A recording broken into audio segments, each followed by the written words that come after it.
Hello, ഇന്ന് രാത്രി ഇടിയപ്പമാണ് കേട്ടോ ഭക്ഷണം. കറി നേരത്തെ ഉണ്ടാക്കി വെച്ചിട്ടുണ്ട്. രാവിലത്തേക്കുള്ള ചോറിനുള്ളത് അരി തിളപ്പിക്കാനായിട്ട് കുക്കറിൽ വെച്ചിട്ടുണ്ട്. ഇടിയപ്പം അടുപ്പത്തിരിപ്പുണ്ട്. പച്ചക്കറി എനിക്കായിട്ട് സാമ്പാറിനുള്ളത് വെയിറ്റിംഗ് ആണ്. മോൻ അവിടെ കിടന്ന് TV കണ്ടോടെ കിടക്കാട്ടോ. ആ സമയത്താണ് എൻ്റെ ജോലിയൊക്കെ നടക്കുന്നത്. ഇടിയപ്പം പിഴിയലെന്നുള്ളത് എനിക്ക് ആദ്യമൊക്കെ നല്ല ടഫായിരുന്നു കേട്ടോ. ഇപ്പോൾ വലിയ പ്രശ്നമില്ല, അങ്ങനെ അഡ്ജസ്റ്റ് ചെയ്ത് പോകും. ഇടിയപ്പത്തിൻ്റെ മാവ് ബാക്കി വരുന്നുണ്ടല്ലോ, ഞാനാണെങ്കിൽ അതിൻ്റെ കൂടെ തേങ്ങയ്ക്കൊപ്പം കുറച്ച് പഞ്ചസാരയോ ശർക്കരയോ എന്തെങ്കിലും കൂടെ മിക്സ് ചെയ്തതുപോലെ ഉരുട്ടി വയ്ക്കും കേട്ടോ. എനിക്കത് ഭയങ്കര ഇഷ്ടമാണ്. എല്ലാവരും അങ്ങനെ ചെയ്യാറുണ്ടെന്ന് എനിക്കറിയാം, കുറച്ച് പേരെങ്കിലും ചെയ്യാറുണ്ട്.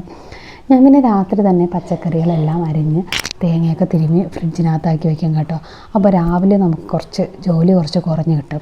മോൾക്ക് 7 മണിക്ക് പോകാനുള്ളതുകൊണ്ട് തന്നെ അപ്പോഴത്തേക്ക് എല്ലാം കൂടെ ചെയ്യാൻ ഇപ്പം ബുദ്ധിമുട്ടാകും. അപ്പോൾ അതുകൊണ്ട് രാത്രി പറ്റുന്നതെല്ലാം ഒതുക്കി വെച്ചിട്ട് രാവിലെ പെട്ടെന്നാക്കും. അരി തിളപ്പിച്ച് കുക്കറിലേക്ക് വെച്ചു. അതെല്ലാം കഴിഞ്ഞു. ഇടിയപ്പം ഒരുവിധം ആവുന്നുണ്ട്. അതിൻ്റെ ഇടയ്ക്ക് പച്ചക്കറി എല്ലാം കഴുകി വൃത്തിയാക്കി അരിഞ്ഞ് സെറ്റാക്കിയിട്ടുണ്ട്. സാമ്പാറും അച്ചിങ്ങാപ്പയർ തോരനുമാണ് കേട്ടോ നാളത്തേക്ക്. ഞാൻ സാമ്പാറിൻ്റെ പച്ചമുളകും തക്കാളിയും അപ്പോഴരിയില്ല കേട്ടോ, അത് മീതെ വയ്ക്കത്തേ ഉള്ളൂ. എല്ലാം സെറ്റാക്കി ഫ്രിഡ്ജിനകത്തേക്ക് വെച്ചു. അച്ചിങ്ങയെല്ലാം നേരത്തെ അരിഞ്ഞു വെച്ചിരുന്നു. എല്ലാം സെറ്റാക്കി വെച്ചിട്ടുണ്ട്. ഇടിയപ്പം ഒരുവിധം ആയിട്ടുണ്ട്. അപ്പോഴത്തേക്ക് ഏട്ടൻ വരേണ്ട സമയമാവുന്നുണ്ട്. ഏട്ടൻ വന്നു. പിന്നെ ഞങ്ങൾ ഫുഡ് കഴിക്കാനിരുന്നു കേട്ടോ. അതിൻ്റെ ഇടയ്ക്ക് മോനെ വിളിച്ചിട്ട് മോൻ വരുന്നില്ല. അപ്പം വിചാരിച്ചു നമ്മൾ കഴിക്കുന്നതായിരിക്കും ബെറ്റർ, പിന്നെ അവന് കൊടുക്കുക, അല്ലെങ്കിൽ നമ്മുടെ കഴിപ്പ് നടക്കത്തില്ല. മോള് നേരത്തെ വന്ന് കഴിച്ചിട്ട് പോയി കേട്ടോ. അവൾക്ക് ഈ വീട്ടിലെ ഡ്രസ്സിലൊന്നും ക്യാമറയ്ക്ക് മുന്നിൽ വരുന്ന ഇഷ്ടമല്ലാത്തതുകൊണ്ട് നിർബന്ധിക്കില്ല. മോന് ഭക്ഷണം കൊടുക്കുക എന്ന് പറയുന്നത് വലിയൊരു ടാസ്ക്കാണ് കേട്ടോ.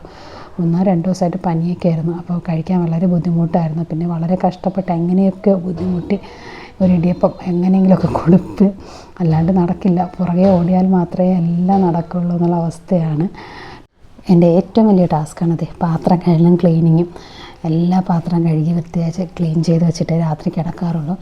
ഏട്ടൻ രാവിലെ നേരത്തെ പോകണോണ്ടുള്ള ഞാൻ 3 മണിക്കും 3:30ക്കൊക്കെ ചിലപ്പോൾ എണീക്കേണ്ടി വരും. അപ്പോൾ നേരത്തെ കിടന്നില്ലെങ്കിൽ ഉറക്കം വിഷയമാണ്. അതുകൊണ്ട് മാക്സിമം നേരത്തെ ജോലി തീർത്ത് കിടക്കുക എന്നുള്ളതാണ് വലിയൊരു വിഷയമാണ്. അപ്പോൾ മാക്സിമം സ്പീഡിൽ ചെയ്ത് തീർക്കും. അതിനിടയ്ക്ക് മോനെ ഏട്ടൻ കൂടെ കൊണ്ടുപോയി കുളിപ്പിക്കുകയൊക്കെ ചെയ്തോളും. അപ്പോൾ ഞാൻ ബാക്കി ജോലികളെല്ലാം ഞാൻ പെട്ടെന്ന് തീർത്ത് വരും. എല്ലാം ക്ലീൻ ചെയ്ത് തുടച്ച് വൃത്തിയാക്കി മേശ ഉൾപ്പെടെ എല്ലാം തുടയ്ക്കും. എല്ലാം തുടച്ച് ക്ലീൻ ചെയ്താൽ എനിക്കൊരു വല്ലായികയാണ്. കാരണം രാവിലെ എണീറ്റ് വരുമ്പോൾ വൃത്തിയില്ലാണ്ട് കിടക്കുന്നത് കാണുമ്പോൾ ഒരു ഭയങ്കര ബുദ്ധിമുട്ടാണ്. അതുകൊണ്ട് എല്ലാം രാത്രി തന്നെ എല്ലാം ക്ലീൻ ചെയ്ത് നീറ്റാക്കി വെച്ചിട്ടേ ഞാൻ കിടക്കാറുള്ളൂ.